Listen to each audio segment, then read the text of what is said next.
Guys, आप देख रहे हैं बॉलीवुड केसरी और मैं हूं आपके साथ एकता। और आज मैं लेकर आई हूं आपके साथ शेयर करने के लिए कि बिग बॉस के इस ओटीटी के दूसरे सीजन में क्या कुछ इंटरेस्टिंग हो रहा है, क्या कुछ इंटरेस्टिंग होने वाला है और क्या कुछ घर में मसाला पक रहा है जिसको लेकर इतना ज़्यादा लाइमलाइट बना हुआ है। दरअसल स्टार्टिंग में जब बिग बॉस OTT 2 की शुरुआत हुई थी तब ऐसा लग रहा था कि सीज़न बहुत स्लो जा रहा है, सीज़न नहीं चल पाएगा। लेकिन जब बिग बॉस में वाइल्ड कार्ड एंट्री हुआ है और जब से एल्विश यादव की एंट्री हुई है, बिग बॉस में ऐसा लग रहा है कि जान डल गया है। और जो लोग बिग बॉस को फॉलो नहीं भी करते थे अब वो भी इतने एक्साइटमेंट के साथ इसको फॉलो करने लगे हैं कि ऐसा लोगों के अंदर वो क्यूरोसिटी जाग गई है कि आगे के एपिसोड में क्या कुछ होने वाला है, क्या कुछ नया होने वाला है। तो ऐसे में हम आपके साथ ही लेकर आ गए हैं कि बिग बॉस में आगे क्या कुछ हो सकता है, पहले के एपिसोड में क्या कुछ हुआ है और अब आगे के एपिसोड में क्या होने वाला है। तो ऐसे में कल का एपिसोड जो कि काफी ज्यादा धमाकेदार रहा है, अब बिग बॉस के घर में नॉमिनेशन की प्रक्रिया हो और उस प्रक्रिया के दौरान घमासान नहीं मचे, ऐसा तो कैसे ही पॉसिबल हो सकता है ना। फिर क्या बिग बॉस के घर में कल का भी दिन शुरुआत तो काफी अच्छी हुई, जहां मॉर्निंग में सॉन्ग बजने के बाद सारे ही कंटेस्टेंट नॉर्मल कॉन्वर्सेशन कर रहे थे।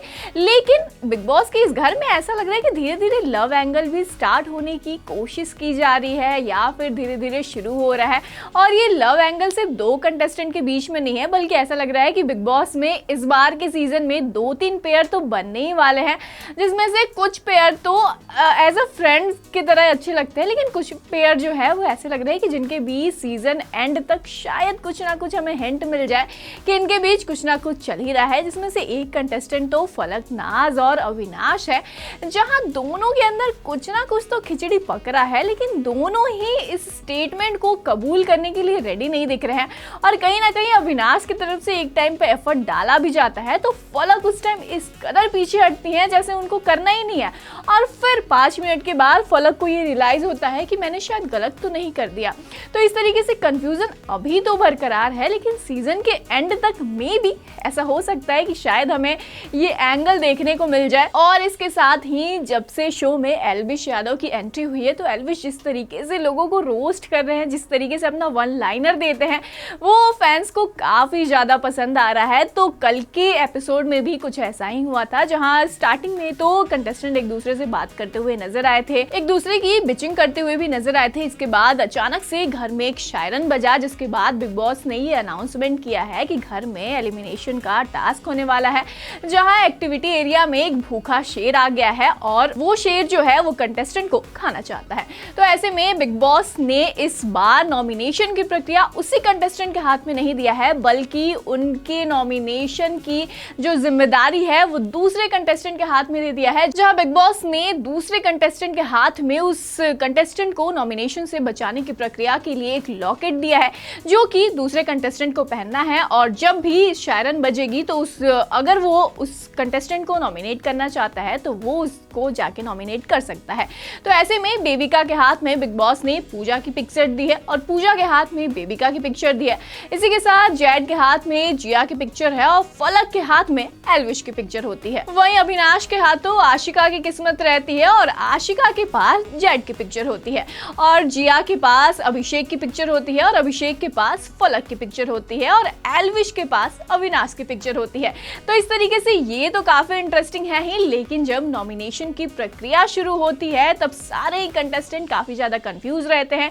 और एक दूसरे को ऐसे मैनिपुलेट करने की कोशिश भी करते हैं कि आप हमें नॉमिनेट ना करें। लेकिन उसके बाद जो प्रक्रिया शुरू होती है तो सबसे पहले एक्टिविटी एरिया में फलक जाती हैं और फलक सबसे पहले एल्विश को नॉमिनेट कर देती है और वो ये बताती हैं कि एल्विश गेम में कंफ्यूज दिख रहे हैं, इस वजह से वो उनको नॉमिनेट करती है। इसके बाद अविनाश जो है वो आशिका को नॉमिनेट करते हैं और वो कहते हैं कि वो घर में खोई खोई सी रहती है। इसके बाद एल्विश जो है वो अविनाश को नॉमिनेट करते हैं और रीजन ये देते हैं कि वो फलक और उनके बीच आ रहे हैं, इस वजह से वो उनको नॉमिनेट कर रहे हैं। इसके बाद एक्टिविटी एरिया में आशिका जाती हैं, जो कि जैड को नॉमिनेट करती हैं और ये कहते दिखती हैं कि अब शो में हाई टाइम आ गया है कि आप अपना रियल पर्सनालिटी दिखाएं और गेम को लेकर थोड़ा सीरियसनेस दिखाएं। वहीं 5वें राउंड में जेड जाते हैं जो कि जिया को नॉमिनेट कर देते हैं और इसका रीजन ये देते हैं कि पिछली बार जिया ने उनको नहीं चुना था और ये चीज उनको काफी ज्यादा हर्ट हुआ था, इस वजह से वो जिया को नॉमिनेट कर देते हैं। वहीं छठे और आखिरी राउंड में अभिषेक जाते हैं जो कि फलक को नॉमिनेट करते हैं और इसका रीजन वो ये देते हैं कि फलक अपने अलावा